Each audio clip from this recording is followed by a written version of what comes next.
This channel does not promote any violent, harmful, or illegal activities. All content provided by this channel is meant for an educational purpose only. Top quality और consistent performance के लिए सिर्फ silver pumps नाम याद रखना। পরে খবরে নজর রাখি। টিভি9 বাংলার লাগাতার খবরের জের হাওড়ায় জলসংকট মেটাতে এবার উদ্যোগী হলেন খোদ পুরমন্ত্রী ফেরহাদ হাকিম। ফিরহাদের নির্দেশে কলকাতা পুরসভার 15টি জলের গাড়ি রওনা হচ্ছে হাওড়ার বিভিন্ন এলাকার উদ্দেশ্যে। উত্তর হাওড়া এবং শিবপুরের যেসব এলাকায় জল সরবরাহ ব্যাহত সেই সব জায়গায় পৌঁছে যাবে কলকাতা পুরসভার জলের গাড়ি।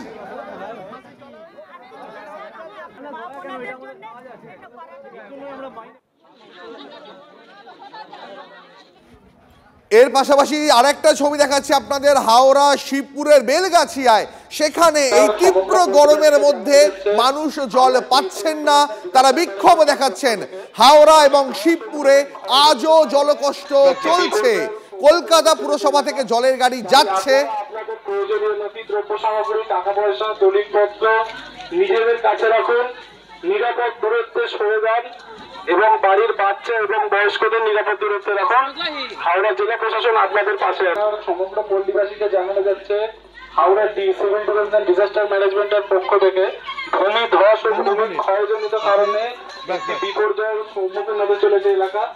তাই আপনারা আপনাদের প্রয়োজনীয় নথি দ্রব্য সামগ্রী টাকা পয়সা দলিলপত্র নিজেদের কাছে রাখুন, নিরাপদ দূরত্বে সরে যান এবং বাড়ির বাচ্চা এবং বয়স্কদের নিরাপদ দূরত্বে রাখুন।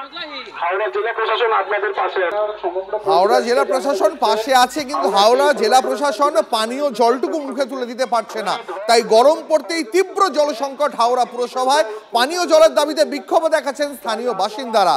কলকাতা পুরসভা থেকে 15টা গাড়ি যাচ্ছে। টিভি9 বাংলা খবর দেখানোর পর টিভি9 বাংলা খবর দেখানোর পর অবশেষে উদ্যোগী হলো পুরসভা, পুর প্রশাসন এবং পুরমন্ত্রী ফেরহাদ হাকিম। তার নির্দেশে এখন 15টি গাড়ি যাচ্ছে। ভাবুন এই মানুষগুলোর কথা, যে মানুষগুলো এই তীব্র গরমের মধ্যে ন্যূনতম যে পানীয় জলটা পাওয়ার কথা সেই জল থেকে বঞ্চিত, কতটা কষ্টে তারা রয়েছেন।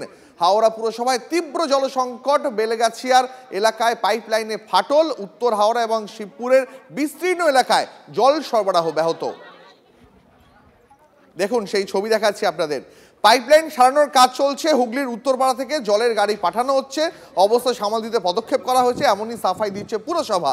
কিন্তু তারপরেও এলাকার মানুষ তারা জল পাচ্ছেন না, জলের দাবিতে তারা বিক্ষোভ করছেন। এলাকার মানুষ কি বলছেন শোনাই আপনাদের।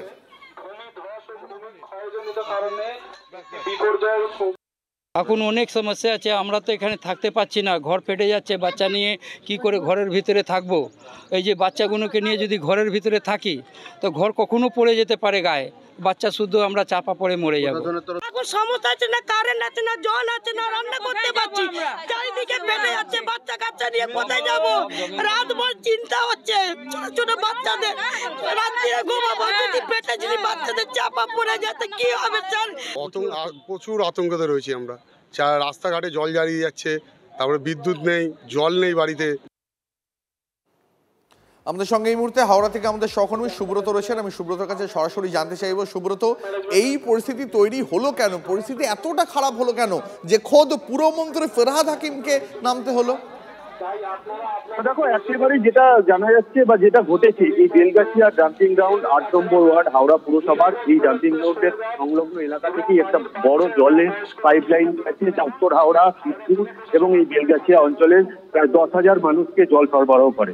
সেই পাইপলাইনে ফাটল দেখা দেয় এবং সেই পাইপলাইনের ফাটল যুদ্ধকালীন তৎপরতায় কেএমসির ইঞ্জিনিয়ার এবং হাওড়া পুরসভার ইঞ্জিনিয়াররা গত 1.5 দিন ধরে তা মেরামতির কাজ করলেও সেই পাইপলাইন মেরামতি করে ওঠাও হয়নি। ফলে এই বেলগাছিয়া ডাম্পিং গ্রাউন্ড সংলগ্ন যে এলাকা, সেই এলাকায় জমির তলায় প্রচুর গ্যাসের সৃষ্টি হচ্ছে। যে গ্যাসের ফলে এলাকায় ফাটল ধরছে এবং এলাকায় প্রায় 2,500 থেকে 3,000 মানুষজনের বসবাস এই মুহূর্তে ডাম্পিং গ্রাউন্ড সংলগ্ন যে এলাকা রয়েছে সেখানে। তারা কিন্তু ঘরে ফাটল ধরছে, রাস্তাঘাটে ফাটল ধরছে, ফলে তারা আতঙ্কিত হয়ে রয়েছেন এবং পুরসভার তরফ থেকে তাদেরকে নিরাপদ দূরে চলে যেতে বলছে।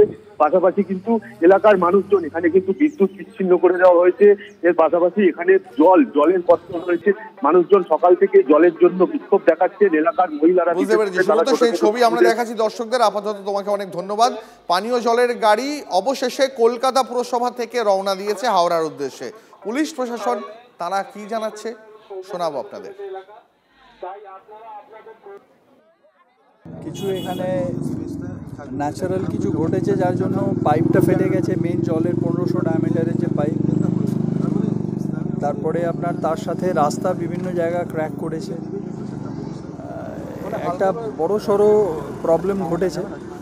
তো সেটার জন্য আমাদের ইঞ্জিনিয়াররা, আমাদের দপ্তরের তো ইঞ্জিনিয়াররা রয়েছেন, এছাড়াও কেএমডি এর যারা আধিকারিক তারাও আসছেন, তারা এসে যাবেন শীঘ্র, এবং হয়তো পাইপ রিপ্লেস করতে হবে আমাদের যেটা ধারণা। তাদের সঙ্গে কথা বলে সেটা আমরা স্থির করব। এমনি অ্যালার্ট থাকার জন্য বলা হচ্ছে, কোথাও যদি কোনো রকম নতুন ক্র্যাক হয় সেটা আমাদেরকে জানানোর জন্য বলা হয়েছে। আমরা এখানে থাকছি, বাট আলটিমেটলি যারা এক্সপার্ট আছেন, যারা ইঞ্জিনিয়ার আছেন, তারাই বলবেন যে কতটা কি ক্ষতি হয়েছে এবং কি হবে। তারপর সেই মতো অ্যাডমিনিস্ট্রেশন ছেড়ে যাওয়ার কথা, সেই ডিসিশনটা তখন নেওয়া হবে। আমি তো পানীয় জলের ব্যাপারটা বললাম, বিদ্যুতের এখানে যে ব্যাপারটা আছে সেটা হচ্ছে আপনারা দেখতে পাচ্ছেন কতগুলো পোল হেলে পড়েছে। তো তাই জন্য যেটা হয়েছে, এখানে হাই টেনশন যে ওয়্যারসগুলো ছিল সেখানে কিছু ফ্ল্যাশ দেখা দিয়েছিল। তো তাই জন্য এটা বলে এটা বন্ধ করা আছে। যখন এটা কাজ হয়ে যাবে বিদ্যুৎ আবার চলে আসবে। এবার দেখাই আপনাকে রাজ্যের মন্ত্রী বিধানসভা কেন্দ্রে জলের জন্য হাহাকার, আগুন জ্বালিয়ে বিক্ষোভ, রাস্তা অবরোধ হলো হরিশ্চন্দ্রপুরে। অভিযোগ এলাকার লোকজন বিজেপির সমর্থক হওয়ায় পিএইচির জল পরিষেবা নাকি পাওয়া যাচ্ছে না। প্রতিশ্রুতি দিলেও জল সংযোগের কাজ হয়নি বলে অভিযোগ। আর এদিকে গরম পড়তে জল সংকট এলাকায় জলের সমস্যা মেটানোর দাবিতে রাস্তায় নামতে হয় হরিশ্চন্দ্রপুর মানবাড়ি পাড়ার মহিলাদের। স্থানীয় রাস্তা সংস্কারের কাজ বন্ধ করে দিয়ে বিক্ষোভ দেখান তারা। তাদের দাবি আগে জল তারপর রাস্তা। প্রতিমন্ত্রী তাজমুল হোসেনের দাবি জল নিয়ে কোনো সমস্যা হবে না, দ্রুতই বাড়ি বাড়ি জল পৌঁছে যাবে।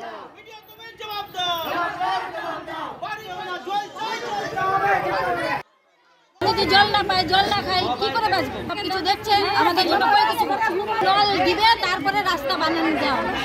যেখানে আপনার বিভিন্ন গ্রামে গঞ্জে জলের কানেকশন প্রতিটা বাড়িতে হয়েছে, অথচ একটা টাউনশিপ যেই জায়গাটা মেন, সেখানে এখনো জলের ব্যবস্থা হয়নি।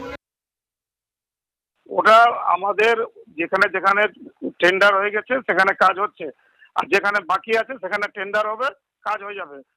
এই 2026 সালের মধ্যে কোনো বাড়ি বাকি থাকবে না। প্রত্যেকটা বাড়ি বাড়ি আমাদের মাননীয় মুখ্যমন্ত্রী প্রত্যেকটা বাড়ি বাড়ি জল পৌঁছে দিবে। হরিশ্চন্দ্রপুর গ্রাম পঞ্চায়েতের অন্তর্গত এই সদর এলাকাতে যেহেতু তৃণমূল কংগ্রেস ভোট পায় না, তৃণমূল কংগ্রেস বঞ্চিত থাকে, সেই জন্য ওখানে জলের ব্যবস্থা হয়নি। পাইপ বসে গেছে, কিন্তু এখন পর্যন্ত জল সরবরাহ করা হচ্ছে না। একটাই কারণ হচ্ছে যে তারা তৃণমূল কংগ্রেসকে ভোট দেয় না। এদিকে গরম পড়তেই দক্ষিণ দিনাজপুর জেলার গঙ্গারামপুর ব্লকের বিভিন্ন প্রান্তেও জল সংকট। ঘোলা জলেই চলছে স্কুলের মিড ডে মিলের রান্না। পেটের অসুখের আতঙ্কে ভুগছে গোটা একটা গ্রাম। পানীয় জল সরবরাহের আশ্বাস দিয়েছেন বিডিও, যদিও কবে পানীয় জলের সমস্যা মিটবে তা নিয়ে ধন্দে গ্রামবাসীরা। জানা গেছে জলকষ্ট দূর করতে গ্রামে বসানো হয়েছিল 4টে টিউবওয়েল। গরম পড়তে না পড়তেই 3টে টিউবওয়েল অকেজ হয়ে পড়েছে। বর্তমানে চান্দাহার শিশু শিক্ষা কেন্দ্রে থাকা একটি মাত্র টিউবওয়েল দিয়েই জল ওঠে, কিন্তু সেই জল পানের অযোগ্য, এমনটাই দাবি স্থানীয়দের। ওই যে জল পাওয়া যাচ্ছে না, ওইটাই তো সমস্যা। কত কষ্ট জল, স্কুল ঘর ওইটাও লাল লাল, ওইটা ভালো খাওয়া যায় না, ওতে কষ্ট দেখাচ্ছে। বিকল্প কোনো ব্যবস্থা করলেই ভালো হয়, যাতে জলটা সাফিসিয়েন্ট পাওয়া যায়। আমরা পঞ্চায়েতকে বলেছি যে এই জায়গাগুলোতে আমাদের জলকষ্টগুলো বেশি দেখা যায়, সেই জায়গাগুলোর জন্য স্পেশালি এরকম জলের যেগুলো মানে প্রজেক্টগুলো আছে সেগুলোকে পরিকল্পনার মধ্যে অন্তর্ভুক্ত করার জন্য। ফের পোস্টার রাজনীতি বসিরহাটে। এবার আর হিন্দু হিন্দু ভাই ভাই নয়, এবারে লেখা হিন্দু মুসলিম ভাই ভাই। পোস্টারে লেখা হিন্দু মুসলিম ভাই ভাই, 26শে বাংলা নিজের মেয়েকে চায়। এরকম পোস্টারই পড়েছে বসিরহাটের 6টি বিধানসভা জুড়ে। বসিরহাটের জেলা জয় হিন্দ জয় বাংলা নামে পড়েছে পোস্টার। আর এই পোস্টার নিয়েই সকাল থেকেই রাজনৈতিক চর্চা শুরু হয়েছে। পূর্ব মেদিনীপুরের ময়নায় জনসংযোগ দিলীপ ঘোষের পোস্টার দেখা গেলেও মঞ্চে ছিলেন না এলাকার বিধায়ক অশোক দিন্দা।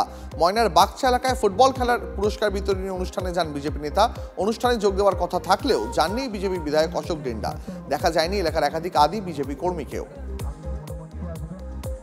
রাতের অন্ধকারে তৃণমূল পঞ্চায়েত সদস্যের স্বামীকে লক্ষ্য করে বোমাবাজির অভিযোগ। গল্পের জন্য রক্ষা পান নাজিবুর রহমান। স্থানীয়রা এলে পালিয়ে যায় দুষ্কৃতীরা। ঘটনায় শোরগোল দক্ষিণ দিনাজপুরের মাগুরপুরে। ঘটনাস্থলে পৌঁছে তপন থানার পুলিশ বাহিনী। উদ্ধার করা হয়েছে 2টি বোমা। জমি বিবাদী হামলা অনুমান INTTUCর অঞ্চল সভাপতির। বারাসাতের মন্দিরে চুরি। বারাসাতের ঐতিহ্যবাহী বড় মা কালী মন্দিরে চুরি, ঘটনায় চাঞ্চল্য। সিসিটিভিতে দেখা গিয়েছে মন্দিরের রেলিং টপকে প্রণামী বাক্স লুট করছে এক যুবক। পাশের জঙ্গল থেকে উদ্ধার হয়েছে প্রণামী বাক্স। এলাকায় চুরি ঘটনায় পুলিশ প্রশাসনের ভূমিকা নিয়ে প্রশ্ন তুলেছেন বাসিন্দারা। বসিরহাট মহকুমার গোড়েরডাঙ্গা বাজার এলাকায় মাদকসহ গ্রেফতার যুবক। ধৃত উসমান মোল্লা সন্দেশখালীর বেরমজুরের বাসিন্দা। গোপন সূত্রে খবর পেয়ে অভিযান হারোয়া থানার। ধৃত যুবকের কাছ থেকে 6 লিটার মাদক উদ্ধার করেছে পুলিশ। পিছনে কি বড়সড় মাদক পাচার চক্র? উত্তর জানতে ধৃতকে লাগাতার জেরা করছেন তদন্তকারীরা।